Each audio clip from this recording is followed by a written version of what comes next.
মির্জা আব্বাস সাহেবের অবস্থা আশঙ্কাজনক। শুনলাম ওনাকে নাকি সিঙ্গাপুরে নেওয়া হচ্ছে চিকিৎসার জন্য, এরকমই কিন্তু একটা নিউজ ঘুরপাক খাচ্ছে অনলাইনে। এবং এই বিষয়টা নিয়ে অনেক রকমের নানা ধরনের কথাবার্তা চলতেছে অনলাইনের মধ্যে। আপনারা সকলেই দেখেছেন, কেউ এটার জন্য দোষী করছেন নাসিরউদ্দিন পাটোয়ারিকে, কেউ বা আবার ভিন্ন মতামত দিচ্ছেন।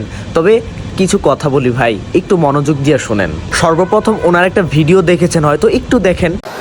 আমার পরিবারটা ছিন্ন বিচ্ছিন্ন হয়ে আমার বিক্ষিপ্ত পরিবারটাকে এটার করুণা। একটা ভাই মারা গেল আমেরিকাতে, একটা ভাই দীর্ঘদিন বাইরে আছে। আমি দীর্ঘদিন অসুস্থ অবস্থায় এই কোর্টের বারান্দায় আপনারা দেখেছেন আমাকে বহুবার।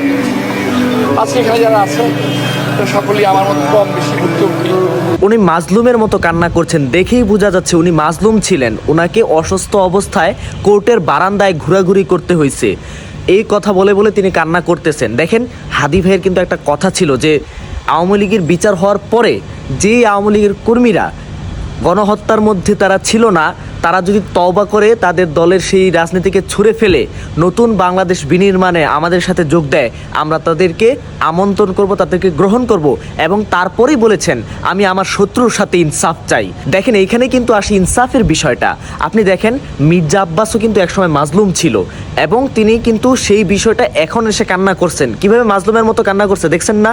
হ্যাঁ, তিনি কিন্তু সত্যিই অনেক অত্যাচারিত হয়েছেন বিগত আমলে। এটা কিন্তু সত্যি কথা, বাস্তব কথা। তো এদিক দিয়ে কিন্তু আমরা তার ইনসাফ চাই।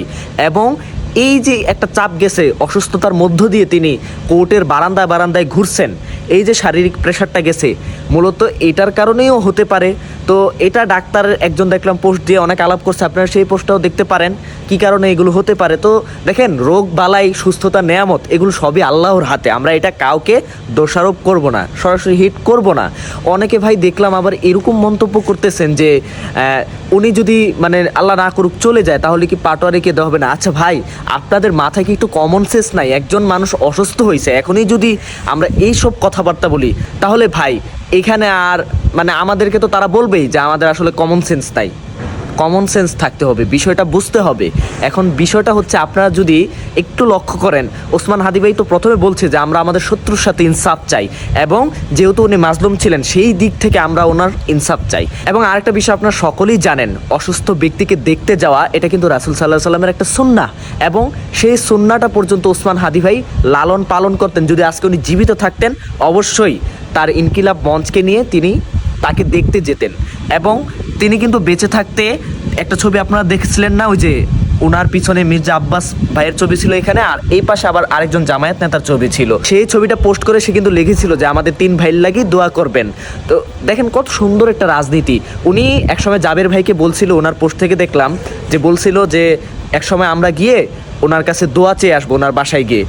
কত সুন্দর চিন্তাধারা। শহীদ ওসমান হাদি এমন একটি বাংলাদেশের স্বপ্ন দেখতেন যেখানে মত পার্থক্য থাকবে, যেখানে দলের আলাদা রাজনীতি থাকবে, কিন্তু নিজস্ব যোগ্যতার মাধ্যমে প্রতিপক্ষকে ছাপিয়ে যাওয়ার একটা প্রতিযোগিতা থাকবে, এবং সবশেষে সবার প্রতি একটা সুন্দর আচরণ বিধি থাকবে, ন্যূনতম একটা মনস্তত্ত্ববোধ, যেন ক্ষমতা আমাদের মনুষ্যত্বকে গ্রাস না করে। কত সুন্দর একটা চিন্তাধারা তিনি করেছেন এবং আমাদেরকে সেই পথ দেখিয়ে গিয়েছেন। মির্জা আব্বাস সাহেব প্রবীণ রাজনীতিবিদ, রাজনীতির ময়দানে উনি যথেষ্ট প্রভাবশালী একজন ব্যক্তিত্ব।